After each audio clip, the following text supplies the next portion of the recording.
अक्सर हिंदी मीडियम में पढ़े लोगों की यह शिकायत होती है कि इंग्लिश न आने की वजह से हम अपनी लाइफ में फेल हो गए। लेकिन जिनके इरादों में दम हो, सीने में गर्मी हो और दिमाग में हमेशा कुछ नया करने की लालसा हो ना, तो वह अज्ञानता को दोष नहीं देता, बल्कि वह कमियों को दूर कर अपने लक्ष्य तक जाता है। मैं आज पेटीएम के सीईओ विजय शेखर शर्मा का परिचय आपसे करवाने जा रहा हूं, जो बचपन से हिंदी मीडियम में पढ़े हुए इंटेलिजेंट स्टूडेंट थे। विजय 15 साल की उम्र में इंजीनियरिंग की पढ़ाई के लिए दिल्ली आ गए और दिल्ली कॉलेज ऑफ इंजीनियरिंग में एडमिशन ले लिया।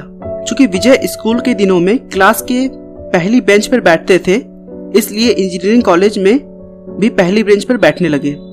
लेकिन एक दिन टीचर ने इंग्लिश में एक सवाल पूछा और विजय समझ नहीं पाए, क्योंकि इससे पहले की पढ़ाई हिंदी मीडियम से की थी और इंग्लिश से दूर दूर तक का कोई वास्ता ना था।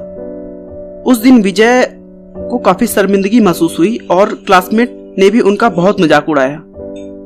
इसके बाद से वह लास्ट बेंच पर बैठने लगे। कहते हैं कि आपकी कमजोरी कभी आपको फायदा भी पहुंचा सकती है। विजय ने क्लासेस छोड़ना स्टार्ट कर दिया और लाइब्रेरी में जाकर बैठने लगे। विजय ने लाइब्रेरी में बहुत सारी सक्सेस स्टोरीज पढ़ी। सक्सेस स्टोरी ने विजय को काफी प्रभावित किया।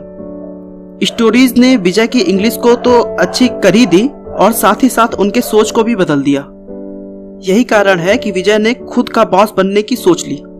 उसके बाद कंप्यूटर लैब में जाकर विजय ने कोडिंग भी सीख लिया। इसी अनुभव से 1997 में अपने क्लासमेट हरिंदर के साथ मिलकर indiasite.net की डिजाइनिंग किया। इसके बाद वो दोनों कई छोटे छोटे प्रोजेक्ट पर भी काम करने लगे। ठीक 2 साल बाद एक अमेरिकी कंपनी ने $1 मिलियन में indiasite.net को खरीद लिया। 2001 में विजय ने अपने 2 दोस्तों के साथ मिलकर साउथ दिल्ली में एक छोटे से रूम को किराए पर लेकर प्रति दोस्त 5-5 लाख रुपए लगाकर 197 नाम से एक कंपनी बनाया, जो मोबाइल यूजर्स को मोबाइल कंटेंट जैसे न्यूज, एसएमएस, रिंगटोन और जोक्स जैसी सेवाएं प्रदान करता था। पर 9/11 को हुए अमेरिका पर आतंकी हमले के कारण 197 का बिजनेस काफी स्लो हो गया और जल्द ही कंपनी का फंड भी खत्म हो गया।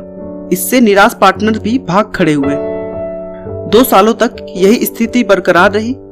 2003-04 के संघर्ष के दिनों में विजय दूसरी कई जॉब्स करके अपनी कंपनी को जिंदा रखने की कोशिश कर रहे थे। अपने स्टाफ कर्मचारियों को सैलरी विजय ने दोस्तों रिश्तेदारों से 24% की सालाना ब्याज दर पर पैसा लोन लेकर किया।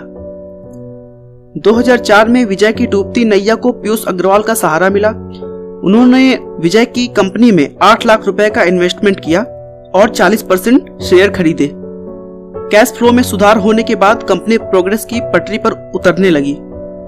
विजय ने गौर किया कि स्मार्टफोन का उपयोग बड़ी तेजी से बढ़ा है, तो क्यों न इससे जुड़ा कुछ ऐसा किया जाए जिससे लोगों की समस्याओं का निदान हो। इसी सोच के साथ विजय ने 197 कम्युनिकेशन लिमिटेड के ही अंतर्गत paytm.com नाम की वेबसाइट खोली और ऑनलाइन मोबाइल रिचार्ज सुविधा शुरू की। बाजार में कई अन्य वेबसाइट भी थी जो कि मोबाइल रिचार्ज की सुविधा देती थी, पर पेटीएम का सिस्टम उनकी तुलना में बहुत ही सरल था।